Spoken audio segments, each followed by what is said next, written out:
sama Malika. Nah, untuk Malika sendiri ini mau nanya apa sih Malika? Oh, bisa nggak jelasin tentang protein sel tunggal sama hasil MSG? Oh, oke. Protein sel tunggal itu bahan makanan yang memiliki kandungan protein tinggi yang dijadikan sebagai suplemen makanan. Terus habis itu protein sel tunggal berasal dari protein hidup tumbuhan atau alga, yaitu Chlorella sp yang berasal dari Cyanobacteria dan Spirulina sp yang berasal dari jamur atau Saccharomyces cerevisiae. Lalu ada pada penghasil MSG. Nah, MSG sendiri itu monosodium glutamate, digunakan untuk penyedap rasa makanan. Dibuat dari mikroorganisme bakteri Corynebacterium. Iya, dadah. Oke, halo. Jadi di sini saya sudah sama Cantika dari 2. Oke, jadi kan kamu mau apa nih? Aku mau nanya kayak bahan bakar itu apa, terus gas metana itu apa, sama gas hidrogen itu apa? Nah, kalau bahan bakar itu, bahan bakar alkohol itu diperoleh dari hasil fermentasi gula, tepung, pati, jagung, yang berbakteri Clostridium thermosellum sama Thermoanaerobacter anamensis sama jamur Saccharomyces cerevisiae. Terus yang kedua itu ada gas metana. Itu tuh menghasilkan gas metana dan mereduksi CO2 dan CO2 secara anaerob oleh bakteri Methanomonas. Oke, dan Methanobacterium sp. Lalu yang ketiga itu adalah gas hidrogen. Apa yang disebut adalah Pyrenoidosa dan bakteri Clostridium butyricum. Mana dia untuk cari sendiri? Aku sih udah cukup ya, makasih penjelasannya. Oke, makasih banyak. Halo semuanya. Jadi saya di sini sudah bersama. Keja Ulia Zahra dari kelas 10-4. Oke. Jadi sendiri nih mau nanya apa sih? Aku itu mau nanya mikroorganisme pembasmi hama tanaman itu apa sih? Kalau mikroorganisme pembasmi tanaman itu ada di bakteri Bacillus yang menghasilkan senyawa darah yang merupakan protein kristal yang dapat membasmi hama. Oh gitu. Kira-kira dari kamu ada apa lagi yang mau ditanyain? Aku mau nanya kayak mikroorganisme pada peternakan. Nah, kalau itu sendiri itu ada yang namanya BGH atau Body Growth Hormone.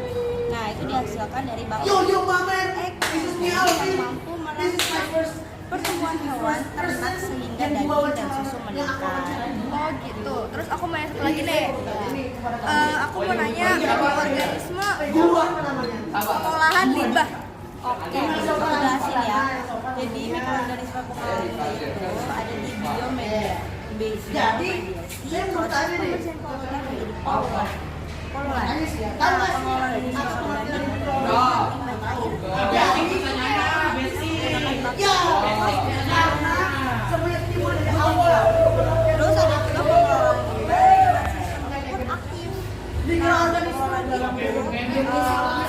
itu pengolahan limbah cair mikroorganisme aerob seperti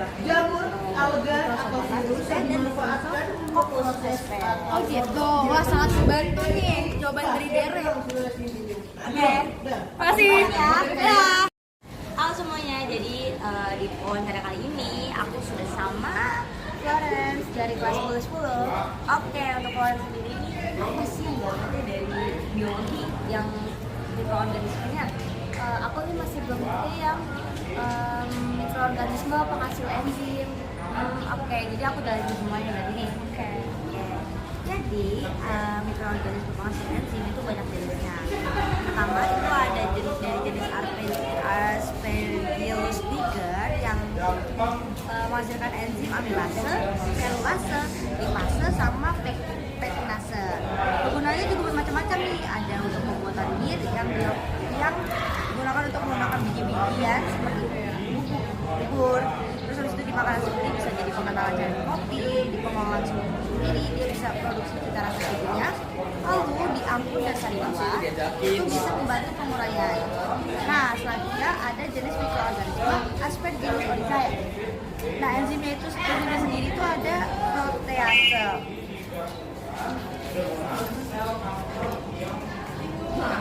Nah, kegunaannya juga itu bisa untuk pembuatan bibit yang bisa menstabilisatorkan bibit. Lalu untuk pemasakan bisa jadi pembuatan roti, untuk makanan sendiri itu jadi pelunak daging, farmasi sendiri itu juga bisa untuk membantu ke dalam pencernaan. Ada pula Bacillus subtilis yang enzimnya itu amilase penisilinase. Kegunaannya untuk makanan itu bisa membuat sirup atau gula cair. Untuk farmasinya untuk membantu dalam pencernaan. Tepungnya itu bisa jadi tepung kanji atau IM, dan pembuatan kertas dan tekstil. Untuk di farmasi sendiri juga bisa jadi agen diagnostik.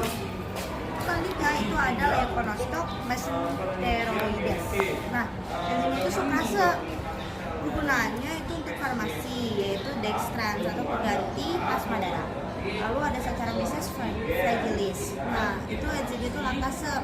Kegunaannya dalam pengolahan susu bisa mencegah kristalisasi laktosa dalam es krim dan susu kental manis. Gimana nih dari penjelasan aku? Bisa dimengerti nggak? Bisa dimengerti dan sangat lengkap. Jadi, makasih banyak. Makasih. Dadah.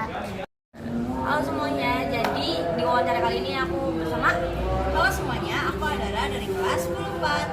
Oke, dari sendiri apa sih yang masih pengen ditanyain sama tentang mikroorganisme? Aku mau tahu dong apa aja sih produk bahan pakan dari bioteknologi. Oke, aku jelasin ya. Jadi produknya itu ada yang nah, nama mikroorganismenya itu Lactococcus lactis atau Streptococcus thermophilus. Nah, jenis mikroorganismenya itu bakteri, bahan bakunya susu sapi. Lalu ada yogurt. Yogurt itu Lactobacillus bulgaricus atau Streptococcus thermophilus juga. Jenis mikroorganismenya juga bakteri. Bahan bakunya juga susu sapi. Lalu ada sosis. Sosis itu nama mikroorganismenya Pediococcus cerevisiae. Jenis mikroorganismenya bakteri. Bahan bakunya daging sapi. Lalu ada pula oncom. Oncom itu mikroorganismenya Neurospora prosa atau Neurospora cytophylla. Nah, jenis mikroorganismenya itu jamur, bahan bakunya ampas tahu. Lalu ada Natada coco, nama mikroorganismenya itu Acetobacter psilinum, dan jenisnya itu bakteri, bahan bakunya Lepapa. Lalu ada kecap itu nama mikroorganismenya Aspergillus werdi. Jenis mikroorganismenya itu jamur, bahan bakunya juga kacang kedelai. Lalu ada tauco, nama mikroorganismenya Aspergillus oryzae. Jenisnya itu jamur, bahan bakunya kacang kedelai juga. Lalu ada kimchi itu nama mikroorganismenya itu Lactobacillus kimchi. Jenisnya itu bakteri, bahan bakunya Cubicylla. Lalu ada tapai itu nama mikroorganisme Saccharomyces cerevisiae. Terus habis itu jenisnya jamur, sama bahan bakunya fungi. Lalu ada juga itu Aspergillus oryzae. Jenisnya jamur, bahan bakunya kacang kedelai. Ada roti itu nama dari jamur Saccharomyces cerevisiae, jenisnya jamur. Terus bahan bakunya gandum. Ada pula bir itu minuman alkohol gitu ya. Itu dari Saccharomyces cerevisiae yang berjeniskan jamur dan bahan bakunya dari biji gandum. Gimana nih kira-kira udah ngerti tiga nih? Wah, aku langsung paham banget nih. Makasih banyak ya Nadia. Makasih banyak dadah.